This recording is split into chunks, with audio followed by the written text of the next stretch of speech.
तर आमच्या पत्याला आम्ही पैसे देत होतो, पण त्यांनी पैसे फेकून दिले. काय कारण आहे काय माहित? तर नमस्कार मित्रांनो आणि त्यांच्या मैत्रिणींनो, मी तुमचा लाडका आदर्श. तर मी चाललोय आज आमच्या दीदीकडे, कारण की आमच्या पत्याचा आज बर्थडे. तर आज बर्थडेसाठी आम्ही दीदीकडे चाललेलो. जाताना आम्हाला काय माहिती मोरपिसाचं काहीतरी दिसलं बाबा, काहीतरी खूप लोक होते तयार होऊन कुठेतरी ते मोरपिसाचं घेऊन चाललेले. मग दीदीकडे आल्यावर दीदीने आज आमची नवीन गाडी घेतलेली. तर नवीन गाडी घेतली म्हणून आम्ही राऊंड मारून यावं म्हटलं. मी आणि माझ्या भाचीला उचललं आणि राऊंड मारून आलो.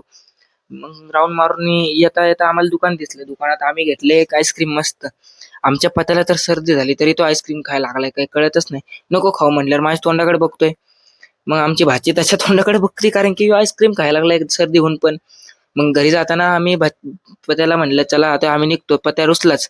पत्याला मी दिले पैसे आणि पत्याने पैसे घेतले आणि खाली फेकून दिले. पत्या एवढा रुसलेला की असलेला हातातला पेढा पण फेकून देतो नंतर. काय आमचा पत्या.